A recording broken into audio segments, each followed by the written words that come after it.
Pourrais-tu nous dire, Aurélien, d'où vient l'idée de ce projet de création et nous en dire davantage sur le titre de ce spectacle un petit peu énigmatique, Géométrie de caoutchouc? Alors l'idée du titre, ça m'a été donné, c'est une expression qui existe, qui est donnée par les mathématiciens pour décrire la topologie, pour donner une image à la topologie qui est une des branches des mathématiques.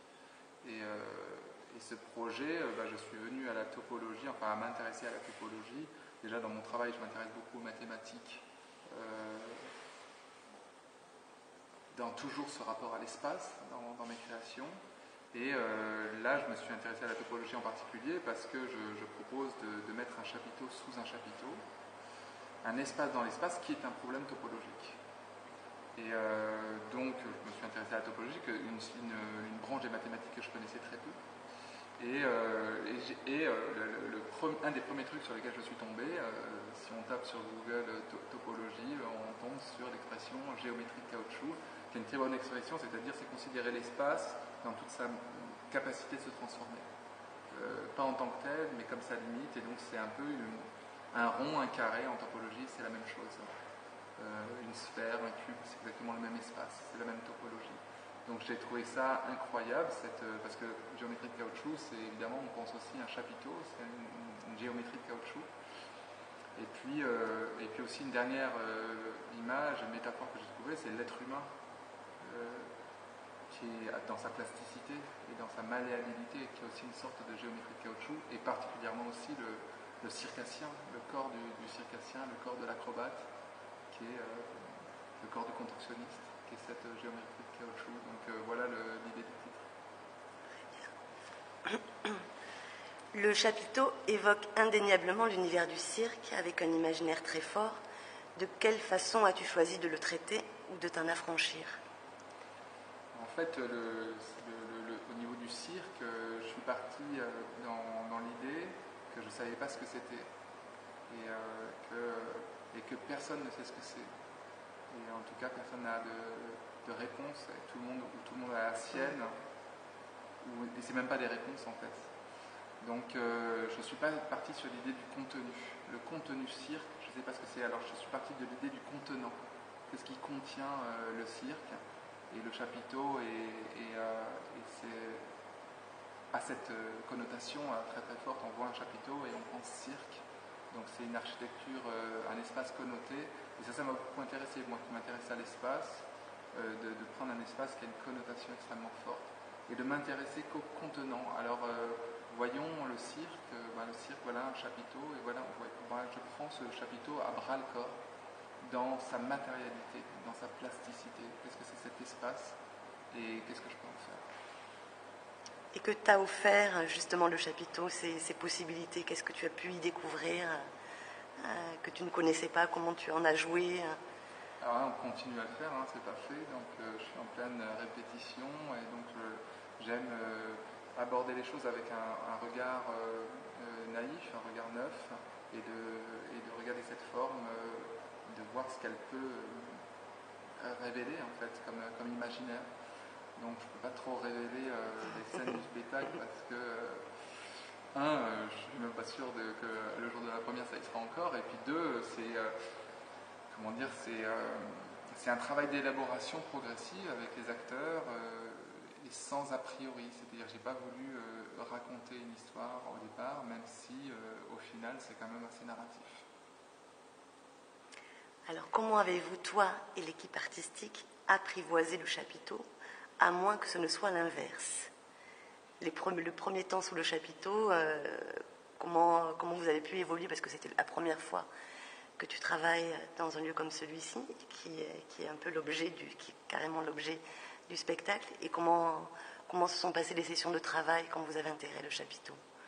Disons assez simplement, c'est-à-dire qu'il y a toujours évidemment, on oublie que c'est un chapiteau, c'est-à-dire qu'on considère que les possibilités factuelles de cet espace-là et des relations entre le corps des acteurs et puis cet espace. Donc il y a vraiment, je dirais, l'interaction entre corps et espace dans une forme de recherche, dans une forme d'improvisation qui est, dans mon travail, toujours présente. Et avec la compagnie, on a toujours travaillé de cette manière-là. C'est-à-dire que finalement, c'est vrai que c'est un contexte très différent. Le chapiteau, moi je m'intéressais vraiment à l'outil théâtre sur mes créations précédentes, donc vraiment le plateau, dans toutes ses spécificités. Et là, je change d'espace, mais sinon la démarche est similaire.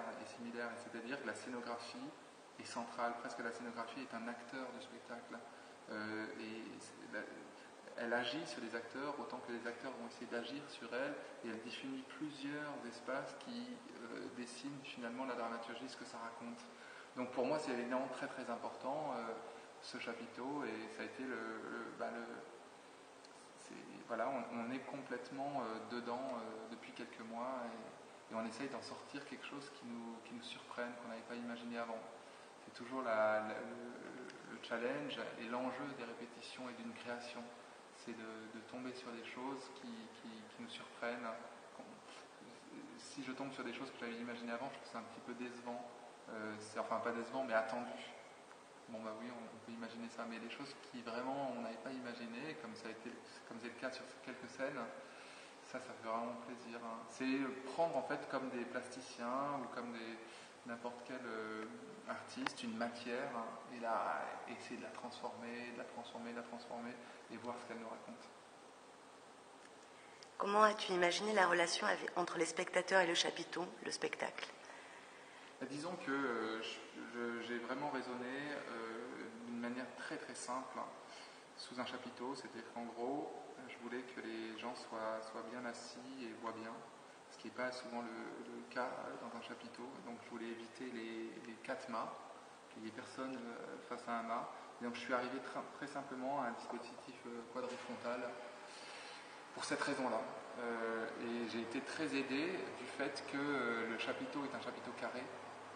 Et ce chapiteau carré, je ne savais même pas que ça existait, c'est pas du tout moi qui l'ai demandé. C'est Paul Fanny à qui on loue le chapiteau qui en avait comme ça. Et moi j'aimais les chapiteaux de Paul Fanny, que je m'en souvenais de certains spectacles que j'avais vus. Et ce chapiteau carré, du coup, aide un petit peu le quadrifrontal dans le sens où j'ai fait une scène carrée. Et donc on a 4 gradins, et ça recrée finalement, je tire le chapiteau qui est un espace de cirque du côté du théâtre, parce qu'on est finalement, il y a un petit gradin d'un peu moins de 200 personnes, x4, et c'est 4 petits théâtres. En fait, c'est 4 petits théâtres qui finalement ont une situation assez frontale. Et ça me plaît, parce que dans un espace qui est énorme, le chapiteau est quand même très très grand, on retrouve de l'intimité, on retrouve quelque chose, on est très proche du plateau, on retrouve l'intimité, et Géométrie de caoutchouc, c'est un spectacle très intime. Enfin, j'ai voulu ramener de l'intime dans un chapiteau qui est très grand et dans une scénographie qui est très grande. Ça, c'était important de revenir voilà, aussi être proche les gens sont proches des acteurs, proches des interprètes, le public, et ce système de quadrifrontal aussi autorise 4 lectures alors, c'est pas 4 spectacles complètement différents, mais c'est quand même 4 points de vue différents. C'est-à-dire que c'est pas la même chose qu'ils vont voir, tout simplement, les 4 gradins. D'accord. Et en quoi peut-on lier cette création à ton parcours de circassien ? De toute façon, on peut lier chacun de mes spectacles à ce parcours-là. Moi, il y a une logique de jonglage dans chacune des créations, même si j'ai toujours considéré que ce n'était pas suffisant pour faire un spectacle, et que l'art de la mise en scène était extrêmement important, et évidemment n'appartient pas qu'au cirque, mais le cirque ne peut pas faire l'économie de la mise en scène et de la dramaturgie. Donc, mais bon, je travaille avec des artistes de cirque depuis toujours, j'étais moi-même encore sur scène, enfin je peux jouer encore sur scène et dans ce type de vocabulaire-là, dans cette matière, donc c'est quelque part, c'est un parcours qui m'amène à faire ce type de spectacle-là, qui est lié au cirque, même si l'enjeu n'est pas du tout pour moi la question du cirque, c'est plutôt la question de la création.